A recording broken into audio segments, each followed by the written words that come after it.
Hey, everybody, foosball, quick reaction here. Micah Parsons traded to the Green Bay Packers. I said it would never happen. I said it was impossible. I said there's no way Dallas would give up Micah Parsons for just 2 first-round picks because he's worth more, and no one should give more than 2 first-round picks. Well, the Packers gave up 2 first-round picks and Kenny Clark to get Micah Parsons, which I got to say, I can't believe the Cowboys made this trade. I thought maybe if they traded Rashawn Gary, maybe even Lucas Van Ness, another edge rusher, got years left on their contract, proven. Now, Kenny Clark is a good player, was a great player. We don't know what he's going to look like in Dallas, but he was somebody that a lot of us on the Packers kind of felt like he underperformed last year, due to make about $20 million this year and $31 million next year. And he's included in the deal. So the official deal is the first-round pick 2026, first-round pick 2027.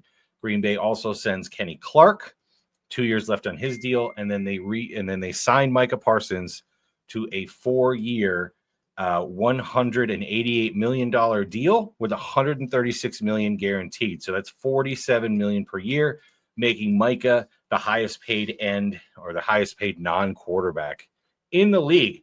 And guys, I said, I don't think they should make this trade. I said, I don't think you should give up 2 first-round picks because I figured they'd have to give up more, either a second or Rashawn Gary.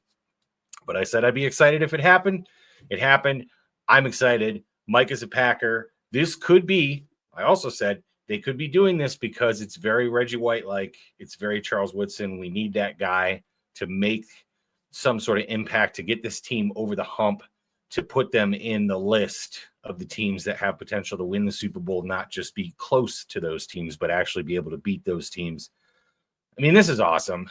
Guys, we haven't had a perennial pass rusher in Green Bay since Clay, and this was years ago because Clay was even hurt the last couple of years of his career, let's be honest, right?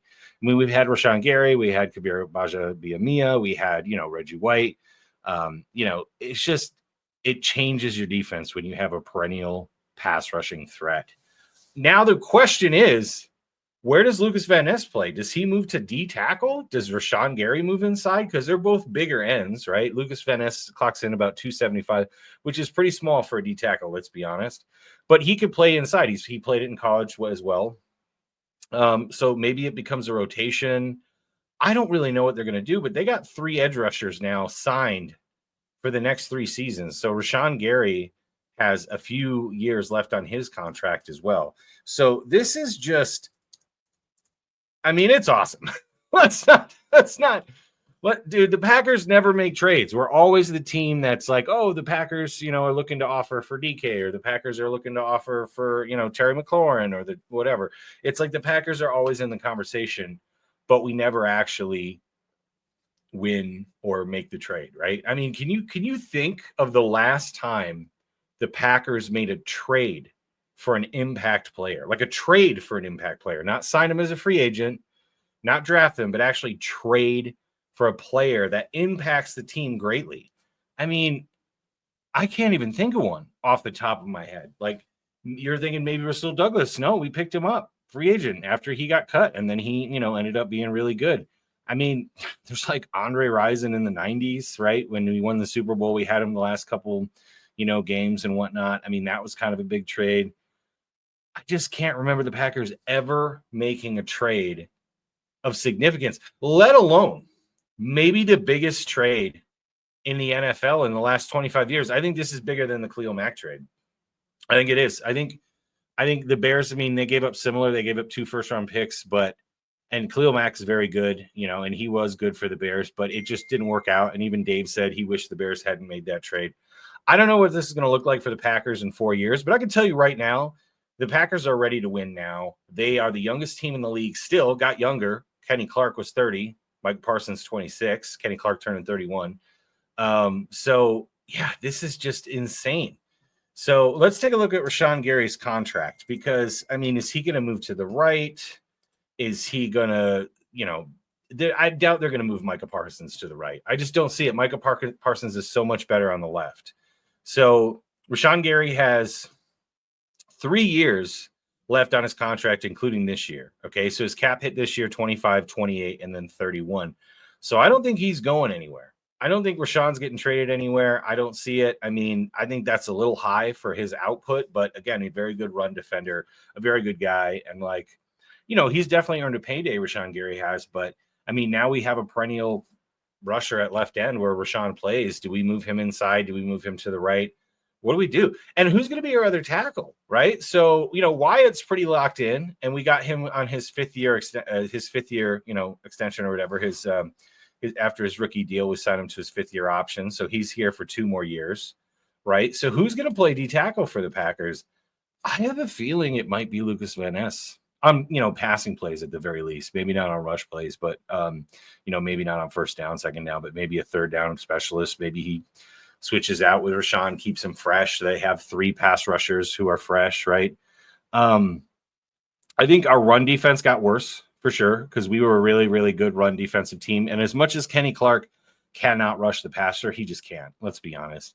He's a nose tackle, guys. He was a nose tackle. He was asked to change his ways in a 4-3 system. I thought he would have had a better year this year, but he's a traditional nose tackle. He holds the line. He doesn't necessarily push it back, right? So maybe that's what Dallas needs. But I got to be honest, I, for a while, have been saying we were going to cut Kenny Clark after this season because his cap hit was $31 million next year, and his dead cap wasn't too bad. So, I mean, realistically, we're dropping $51 million off of the cap the next 2 years, and we would have dropped the guy anyway. We probably would have cut Kenny Clark anyway next offseason. I can almost guarantee it, right? Or maybe re-sign him to like a 1-year extension for like a little bit of money, depending on how he played this year. But this is why I really thought Rashawn Gary was going to get traded, or Lucas Van Ness, not Kenny Clark. I mean, I think Jerry Jones has lost it.